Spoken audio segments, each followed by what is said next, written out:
많이 만세기 털어주는 본격 짤막 역사상식 토크쇼. 술자리 인싸력을 높여주기 위한 역사적인 프로젝트입니다. 역사를 알면 당신도 인싸. 저는 진행을 맡은 중상층 연구자 금강계입니다. 자기소개해 주시죠. 예, 소개를 받은 일제시대 전공하는 김태현입니다. 네, 오늘은 우길기를 김치 찢듯 찢어버린 국뽕의 피날레 영화 군함도, 그 중에서도 이제 영화 이야기가 아니라 레알 군함도의 이야기, 뭐 이런 얘기들 좀 해주실 거 아닙니까? 뭐 사실은 군함도가 무한도전에도 나왔고 네. 군함도에도 나왔고 역사 스페셜, 역사전을 그날 여러 미디어에서 많이 다뤘습니다. 근데 이제 이번 방송에서는 한번 군함도에서 실제 어떤 일이 있었는지 또 한번 다시 보는 게 참 좋을 것 같다라는 거고, 제가 뭐 사실 영화는 보진 않았는데 뭐 영화 얘기보다는 실제로 가서 어떤 삶을 살았는지에 대해서 좀 알아보고자 합니다. 영화 자체는 이제 제가 여러 번 봤어요. 여러 번 보셨어요? OCN에서 심심하면 한 번씩 해주더라고요. 그래서 보면 영화 자체는 그냥 재미가 좀 떨어지는, 유승환 감독의 영화치고 좀 재미가 떨어지는 영화여서 뭐 굳이 언급할 필요는 없을 것 같고요. 아무튼 미디어 매체에서 여러 번 다루었지만 진짜 군함도의 이야기에 대해서는 연구자로서 할 말이 조금 있을 것 같다.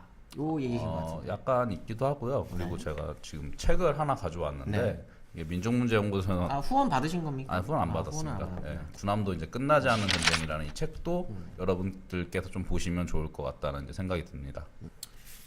네, 좋습니다. 본격적으로 군함도에 대한 이야기를 좀 나눠볼 텐데요. 군함도를 잊지 못할 조선인 노동자들에 대한 이야기죠. 그러니까 실제로 군함도에서 노동을 했었던, 강제징용을 당해서 노동을 했었던 이런 사람들에 대한 이야기를 조금 나누게 될 텐데요. 정확하게 군함도는 어디를 말하는 겁니까? 군함도는 일단 원래 이름은 하시마 섬이고요. 네, 유명하죠? 하시마 섬. 그 나가사키 현에 네. 소속이 돼 있습니다. 그리고 그 위에는 이제 그 탄강들이 있는데 네. 이 섬 같은 경우에는 이제 1810년에 어부가 우연히 탄강을 발견합니다.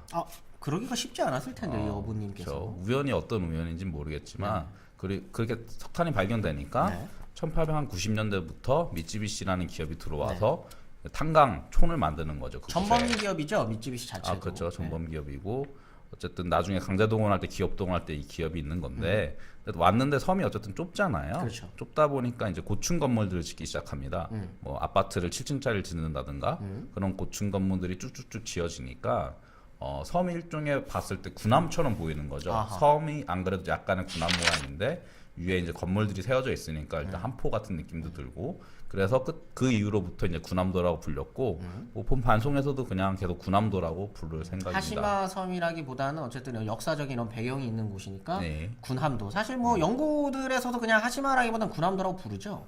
그쵸. 군함도고 한국 사람들한테 또 군함도로 많이 알려져 있고, 사실 많이 알려지게 된 계기는 2015년도에 일본이 메이지 산업유산을 네. 하면서 그 군함도가 산업유산에 포함이 됩니다. 유네스코 산업유산으로 등재가 되면서 이게 이제 한국 사람들한테는 어떻게 보면 분노를 일으켰던 사건. 그렇죠.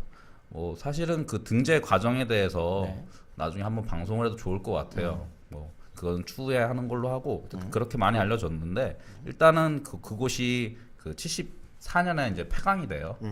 그 전까지는 아파트도 있고 영화관도 있고 그리고 빠찡코 있잖아요. 빠찡코도 있고. 일본 분들은 빠진코에 아주 환장을 하시죠. 그렇죠. 지금도 있고 뭐 병원도 있고 일종의 그러니까 도시인 거죠. 뭐 근대 도시라고 이제 불릴 만큼 성황을 했던 곳이 석탄 산업이 이제 사양이 되면서 이제 폐광을 했고, 그 뒤로부터는 아무도 살지 않는 무인도가 됩니다.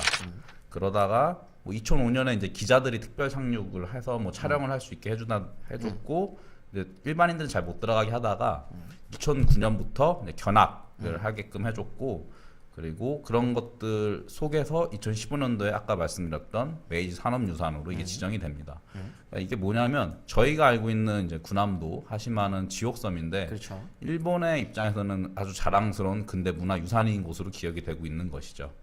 어떻게 보면은 그 일본과 한국이 이 섬을 놓고 기억하는 방식 자체가 완전히 다른 겁니다. 예. 일본의 기억하는 방식은 나중에 기회가 되면 방송을 따로 하는 걸로 하고, 오늘은 약간 조선 입장에서 이걸 어떻게 봐야 될지에 대해서 좀 얘기하는 게 좋을 것 같습니다. 좋습니다.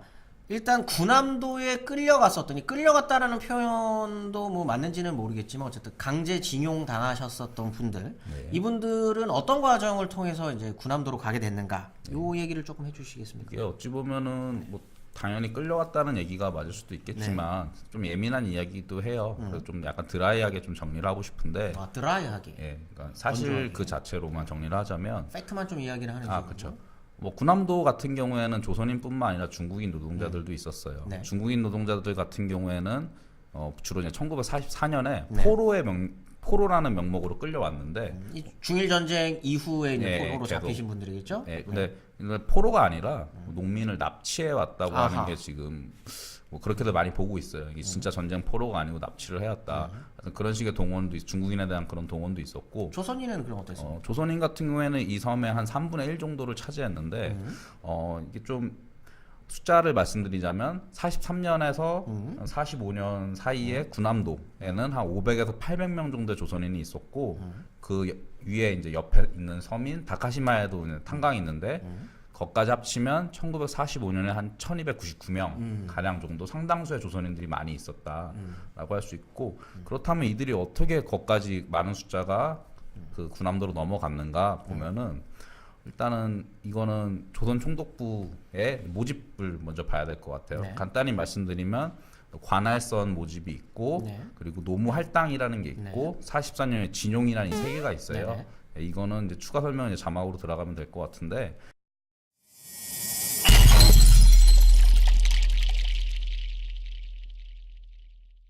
여기서 어쨌든 이거 세 개를 다 합쳤을 때 이거 숫자가 총 몇 명 끌려갔냐도 좀 논쟁이 있어요. 네네. 한반도 밖에 그러니까 끌려간 노무자가 최소 한 100만. 일단은 한국 위원회에서 공식적으로 확인한 건 한 100만이 좀 넘는 숫자고, 엄청난 수의 조선인들이 한반도 밖으로 노동을 갔고, 그 중에 대표적인 것이 군함도다.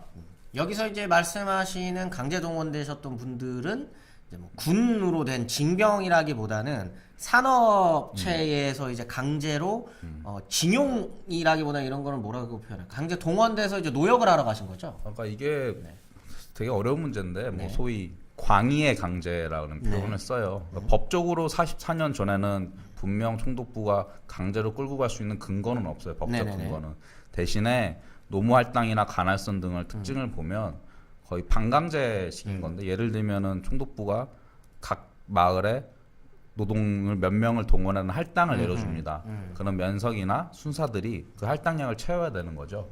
채울 때 그들을 강제로 끌고 간다든가 그런 모습도 있고, 근데 한편으로는 조선인들 생계가 어렵잖아요. 그렇죠. 뭐 1941년 1월에 그 홋카이도 탄강을 모집하는데 조선인 지원자들 좀 몰린 것도 있는데, 어떤 것이든 그게 과연 자율적 선택이었냐라는 거는 좀 다른 문제라는 거죠. 분명히 면석이나 순사들의 강제적인 차출도 있었고, 네. 그리고 그들이 그 모집을 할 때 가면은 배부르고 따뜻하게 지낼 수 있다라는 분명 거짓 선전을 했었고, 사기, 일종의 사기인 거죠. 어, 네. 취업 알선 사기인 거죠. 요새로 치면 진짜 사기인 거죠. 예, 네. 취업 사기라고 볼 만한 거고, 어쨌든 법적으로 44년에 조선 징용령이 실시되기 전에 노동 동원도 이게 강제가 아니다라고는 볼 수 없다라고 하는 게 일단 제 입장이고, 보통의 이제 한국에서 연구하시는 분들의 입장입니다. 넓게 봤을 때는 어쨌든 조선인들은 자율적으로 이곳에 갔었던 것은 아니다라는 네. 거죠. 그러니까 동원이라고 하는 표현에는 사실 어떻게 보면 타율성을 일정 정도 네. 갖고 있는 표현이기 때문에 네. 동원된 것이다 이렇게 보는 게 좀 네. 맞겠네요. 징용령 전에도 분명 동원된 것이라고 보는 게 이제 맞고, 그 목적이 전쟁 수행이었고, 뭐 사실상 그들이 모집할 때랑 실상은 되게 달랐기 때문에 아주 작게 봐도 취업 사기보다 더 심한 이제 일인 거죠. 그런 것들이. 좋습니다. 이제 군함도에 좀 더 포커스를 맞춰가지고 이야기가 조금 되면 좋을 것 같아요. 예. 지금은 이제 전체적으로 조선에서 일어났었던 이제 강제징용, 강제동원 이야기를 했다면, 군함도로 강제로 이제 동원됐었던 분들에 대한 이야기를 좀 해야 되는데, 어떤 과정을 통해서 군함도까지 가게 됩니까?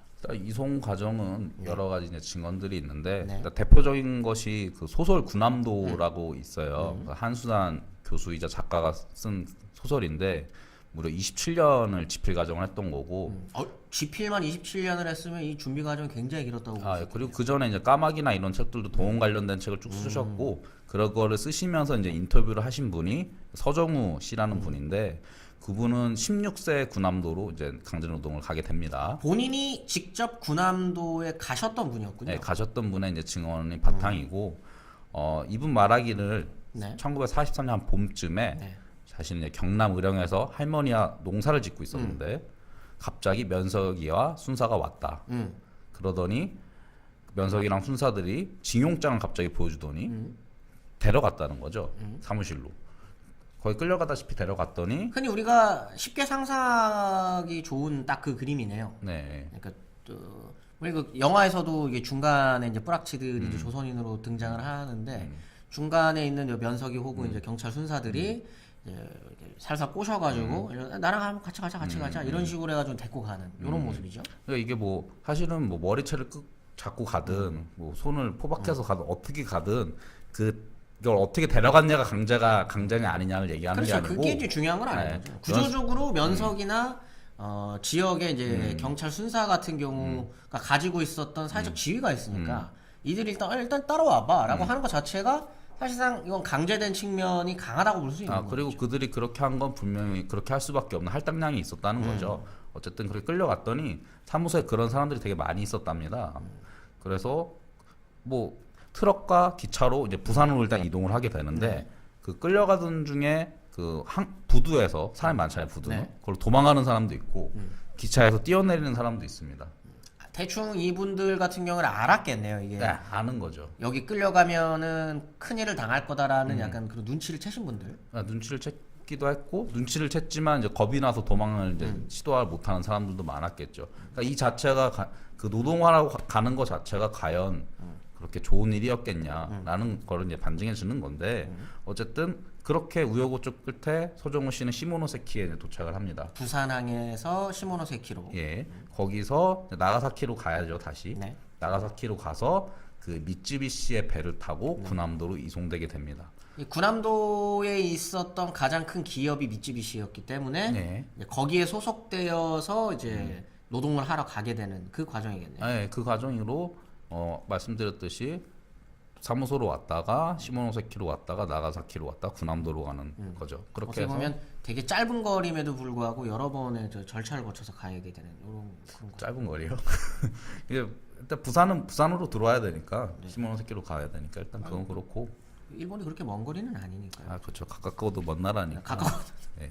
다음 시간에는 군함도에서는 그렇다면 이 조선인 노동자분들이 어떤 생활을 했었는지에 대한 이야기를 조금 더 본격적으로 나눠볼 것 같습니다. 오늘은 여기서 마무리하도록 하겠습니다. 저는 중상층 연구자 금강경이었습니다. 감사합니다. 감사합니다. 좋아요, 구독하기 눌러주시면 땡큐.